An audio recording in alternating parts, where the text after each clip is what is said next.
Monsoon की जोरदार बारिश के साथ ही नदियों में उफान तेज हो गया है। इसके साथ ही कटिहार जिले के कई इलाकों का सड़क संपर्क भंग होने के कारण आवागमन की समस्या गंभीर हो चुकी है। नदियों के खतरे के निशान को पार करने के साथ ही लोग सुरक्षित स्थान की ओर रुख करने लगे हैं।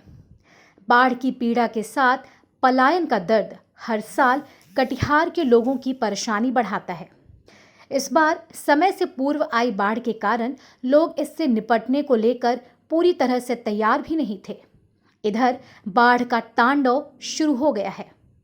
इसके कारण लोग परिवार और बच्चों के साथ सुरक्षित स्थान की ओर निकल रहे हैं और खुले आसमान के नीचे बरसात में जीने को मजबूर दिख रहे हैं। का पानी घुस गया, हम लोगों को रहने का व्यवस्था नहीं है और जो है हम लोग बाल बच्चा लेकर के रोड में आके बसे हैं, पिंडाल बन करके, टेंट बन के। पानी रात में ही घुसा है, कल सुबह कम पानी था, आज ज़्यादा हो गया पानी। घर में रहने का कोई व्यवस्था नहीं है, घर द्वार सब भांस रहा है। पानी पूरा बढ़ रहा है और हम लोग रोड के किनारे में आके बस गए हैं और किसी तरह गुजर बसर कर रहे हैं। यहाँ पर पूरा पानी बढ़ रहा है, बहुत बढ़ रहा है और हम लोग जितना सामान है घर का खाली कर दिए हैं।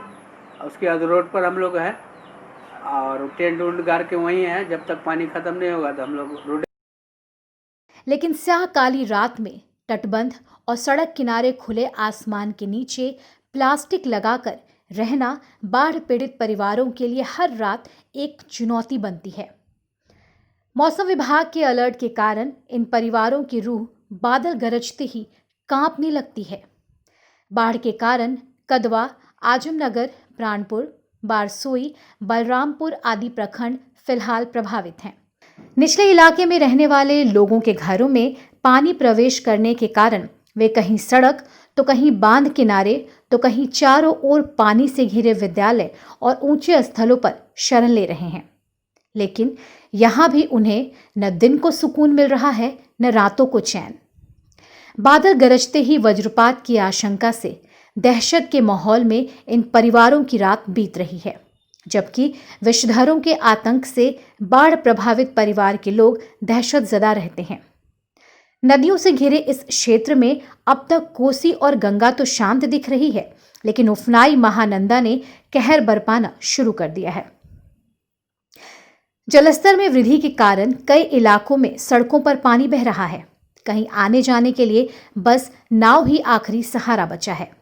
वैसे तो जिले में कुल 641 नाव हैं, लेकिन इन दिनों बाढ़ की त्रासदी में सबसे ज्यादा कमाई भी नाव वालों की हो रही है। बताया जा रहा है कि इलाके में कई लोग अवैध तरीके से नाव का परिचालन कर रहे हैं। गरीबों से दोगुना पैसा वसूला जा रहा है और ये सब हो रहा है स्थानीय प्रशासन की मिलीभगत से। मामले की जानकारी अधिकारियों को भी है, लेकिन अवैध कमाई में शायद हिस्सेदारी मोटी है। यही वजह है कि कोई भी अवैध नाव की वसूली पर कार्रवाई नहीं करना चाहता। ऐसे में भला अगर कोई हादसा हो जाए तो फिर सिवाय दुख जताने के सरकार कुछ भी नहीं करेगी। नहीं है सर, आप ऑन द स्पॉट है सर। शासन लगा हुआ सर प्रशासन काम कर रहा है। थोड़ा सा सर इधर अभियान देने के लिए अधिकारी नहीं तो सर आप ऑन द स्पॉट है, ऑन द स्पॉट काम कर रहे हैं, काम कर रहे हैं। आप जायजा के ऊपर बता दीजिए, काम के ऊपर बता दीजिए थोड़ा सा। अच्छा हो गया ना, पूछ लिया ना, अब जहाज हो गया, खत्म। फिलहाल सरकार और तमाम सरकारी तंत्र आने वाले विधानसभा चुनाव में व्यस्त है। बाढ़ का क्या, ये तो हर साल आती है। चुनाव तो 5 साल में एक बार आता है। ऐसे में प्राथमिकता सिर्फ चुनाव की तैयारियों को दी जा रही है। बाढ़ राहत और बचाव को लेकर सिर्फ सरकारी बयान जारी हो रहे हैं। हालात से निपटने की जिम्मेवारी पीड़ितों की है। कुदरत ने रहम किया तो सब ठीक रहेगा, वरना बर्बादी पिछले सारे रिकॉर्ड भी तोड़ सकती है। Bureau report, the SD news.